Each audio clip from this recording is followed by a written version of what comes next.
Long ago, in a fairy tale kingdom, there reigned a king and queen who, although they had everything that money could buy, were sad because they had no child to love. They lived in a palace surrounded by a beautiful garden that was cared for by 6 flower fairies. Once there had been 7 fairies in the garden, but the 7th, Deadly Nightshade, had been sent away because of her wicked and cruel ways. One summer evening, the flower fairies heard someone crying. It was the queen. She was sitting all alone in the garden. Oh, how I wish I had a baby girl to love and care for, she sobbed.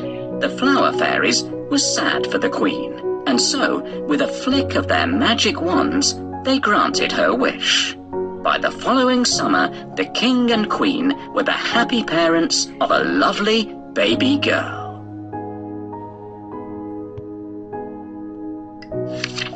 They decided to call her Rosebud because she was as beautiful as a little rose. The king and queen organized a party to celebrate, and invitations were sent to all the people and fairy folk in the kingdom. All that is, except one. The day of the party arrived. There was laughter and music and singing and dancing. The guests presented their gifts, and baby Rosebud cooed her thanks and smiled sweetly.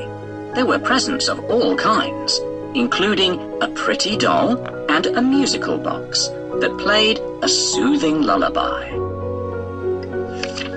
Finally, it was the turn of the 6 flower fairies. They waved their magic wands and gave baby Rosebud the kinds of gifts that only good fairies can. My gift to you is happiness, said the sunflower fairy as she glimmered. Mine is gracefulness, said the lily fairy as she shimmered. My gift to you is loveliness, said the violet fairy very prettily. And mine is that of cleverness, said the pansy fairy, cute and wittily. My gift to you is kindness, said the rose fairy, perfuming the air. She then kissed Princess Rosebud gently and softly caressed her hair. Then, suddenly, there was a thunderous noise, a flash of green light, and a piercing cackle. The guests all gasped and shrank in terror as they saw the wicked fairy, Deadly Nightshade. She glared at the frightened queen with her piercing eyes and screeched, My gift to you, dear Rosebud, is that of pain and death. On her 16th birthday, she will die. She will take her final breath. The cause shall be a spinning wheel, whose spindle I shall poison. She will prick her finger and shall die, and this shall be the reason you chose not to invite me. But I'm sure now you wished you had, because I can be very wicked and so very, very bad. With that, she waved her wand, and with a cruel cackle of laughter, vanished with a flash. The poppy fairy had yet to give her gift and appeared next to the baby's cradle. She waved her magic wand, and the silence was broken by her soothing voice. I cannot change this wicked spell, but I can rid you of your fears. She will not die, but fall asleep for 100 years, after which a handsome prince shall find her softly sleeping. He'll kiss her gently, and she'll awake to be in his love's keeping. There was a sigh of relief from all around. Even so, 100 years seemed a very long time to be asleep. The king ordered that all the spinning wheels in the land were to be burned immediately. He then thanked the guests for coming, and the party was over.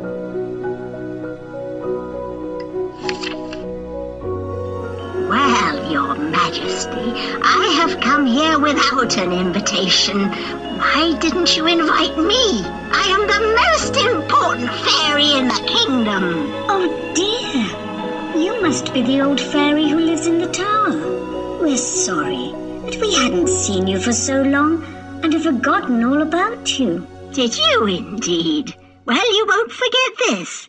On your daughter's 16th birthday, she will prick her finger on a spindle and die.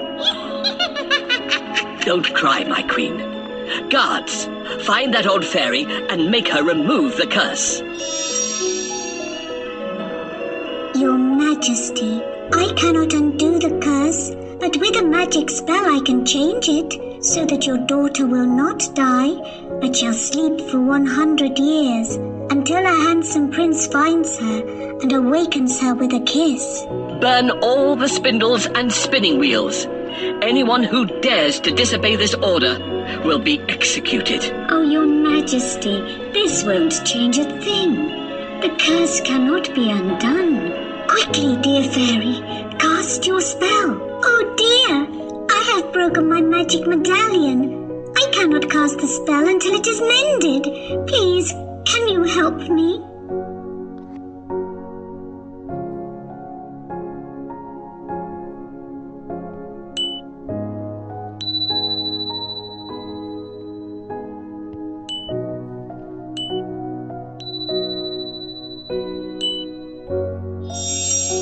Thank you so much. I can save the princess now.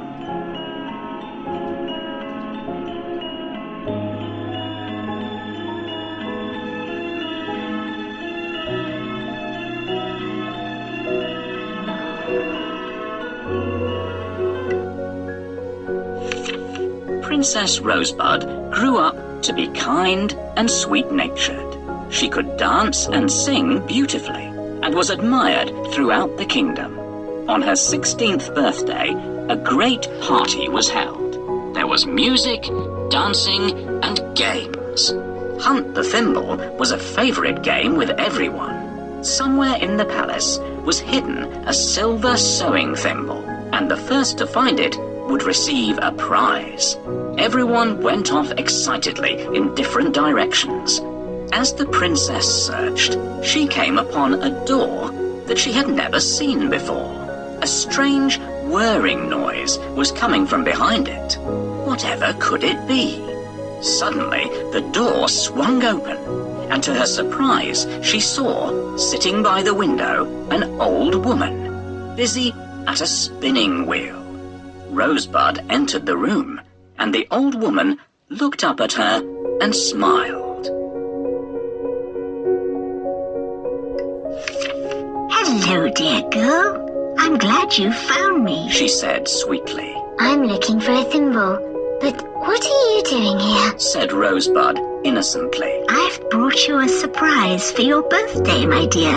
It's a spinning wheel. The old woman seemed harmless and kind, but she was really Deadly Nightshade in disguise. Rosebud had never seen a spinning wheel in her life, and she was fascinated. Oh, thank you. It's wonderful. Please show me how to use it. Of course, my dear. Said the old woman, handing her the spindle. Now, be careful because the end is as sharp as a needle. However, before she had finished her sentence, the princess had pricked her finger on the poisoned spindle and had fallen to the floor. Oh, dear me. What a shame. And just when we were getting along so well.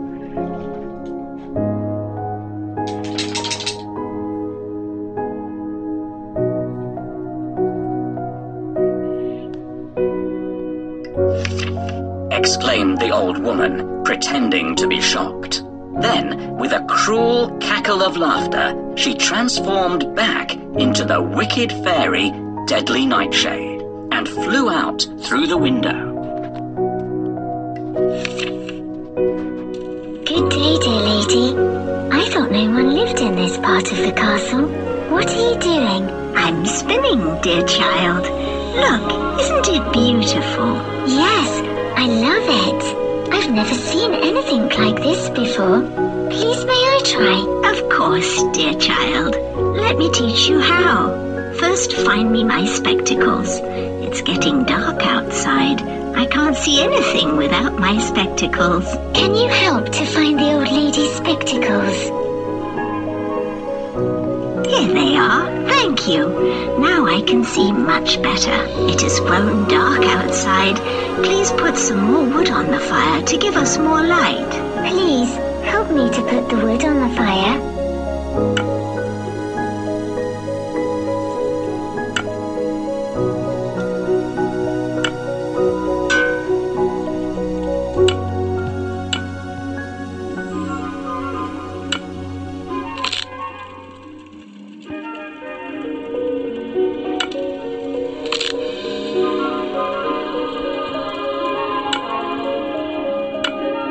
Now it's nice and bright in here. Now we can start spinning. Pass me some wool, my dear. Here it is. Can we start now? Now sit down, my dear, and take the spindle. Now move your foot up and down on the pedal. You mean like this? Ow! Oh, heavens! What happened? Please, someone help me.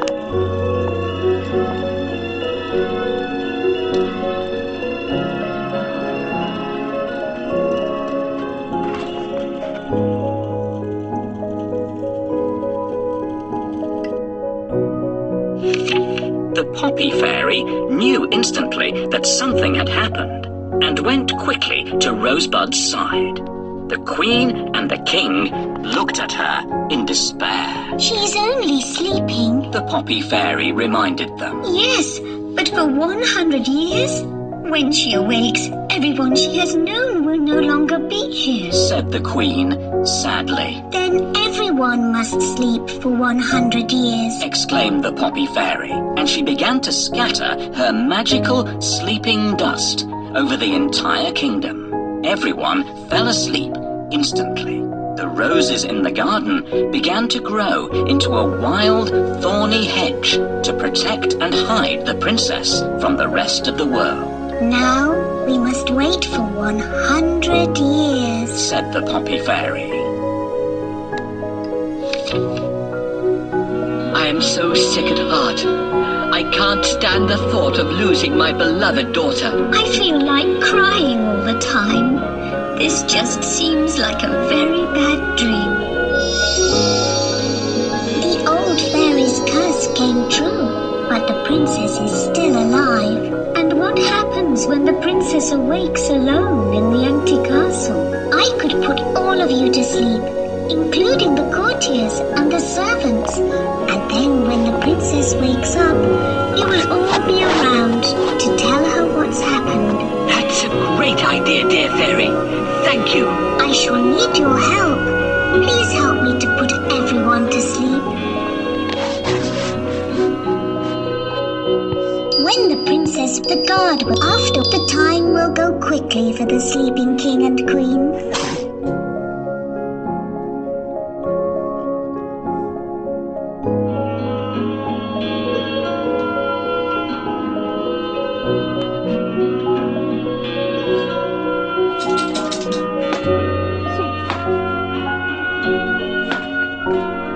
Bed.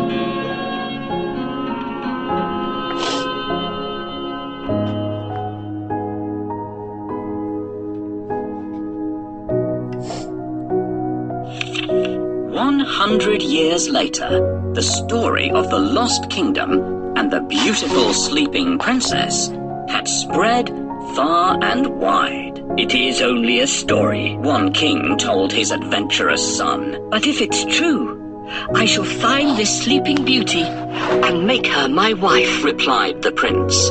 He was a determined young man who was brave and kind. Then you must follow your heart. Said his father. So the prince set out on his quest to find the Lost Kingdom and the legendary sleeping princess. The flower fairies used their magic to guide him on his journey and led him to the thorny rose hedge that protected the princess. As he lifted his sword high to cut his way through, the hedge shrank away and disappeared. He followed the path, and soon he stood facing the palace door. Walking through the palace, he noticed that everyone was sleeping. He crept by the king and queen, asleep on their thrones, and all the guests, fast asleep in their fine party clothes. Perhaps somewhere nearby he would find his sleeping beauty.